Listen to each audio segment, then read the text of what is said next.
I'm Kitty, and welcome to a chilling journey through the heart of New England on Mine, Missing, Murdered, Unidentified in New England. Join me as we delve deep into the enigmatic cases that have haunted the corners of Connecticut, Maine, Massachusetts, New Hampshire, Rhode Island, and Vermont.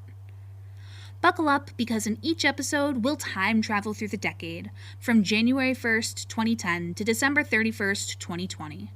Some stories will keep you on the edge of your seat for longer, while others will offer quick, tantalizing glimpses into these mysterious tales.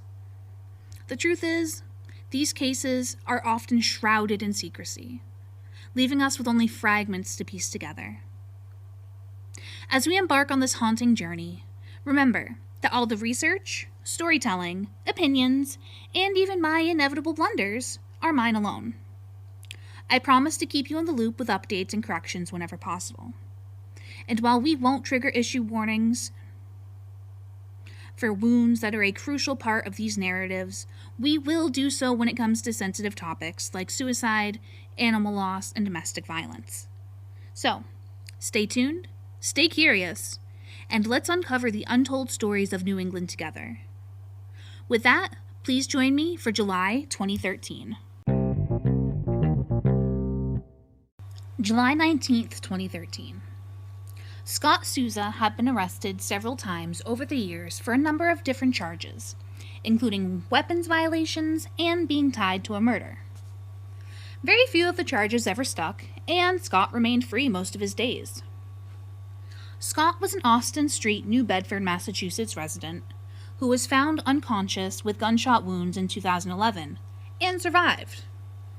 Scott and his roommate were charged with possession and intent to distribute 14 to 15 grams of cocaine, 53 Percocet pills, 4 Valium tablets, a pound of marijuana, and possession of a loaded 40mm gun, and possessions of stolen property, also in 2011.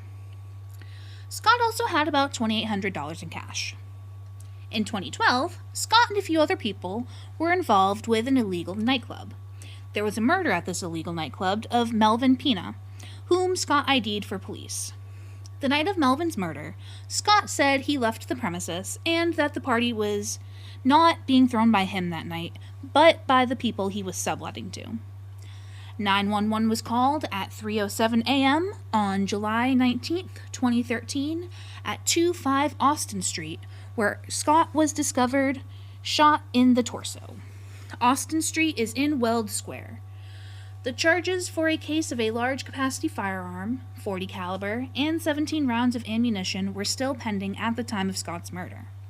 Please call 1-508-991-6300 with any information.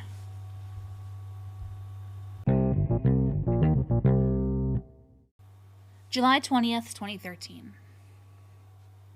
I will always remember your smile, laugh, jokes, and caring heart for others.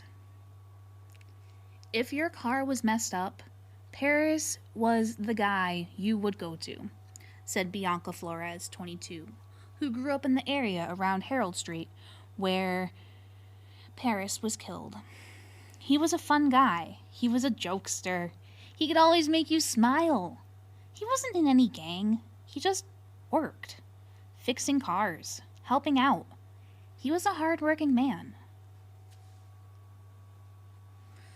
You could have a barbecue, and everyone would disappear at the end, except him. He'd be there to help you stack the tables and chairs. He was raised the right way.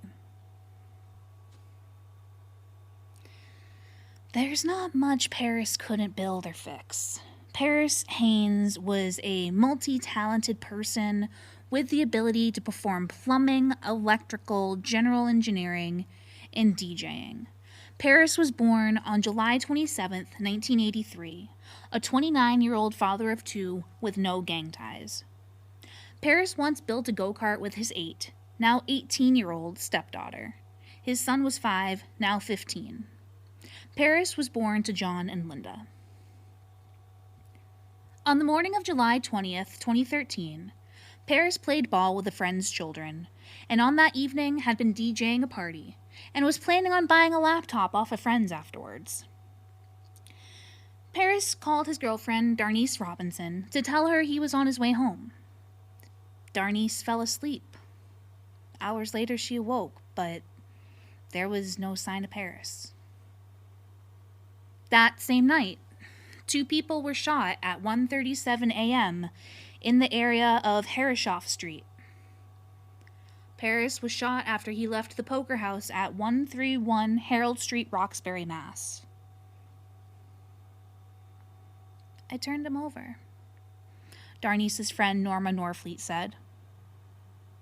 His eyes looked just like my son's did when he was shot. I knew he was gone. Norma's son, Jamal Norfleet, was struck by bullets and killed in 2006. A reformed gangbanger, Jamil was trying to turn his young life around when he was killed only steps from where Perris's life was also cut short.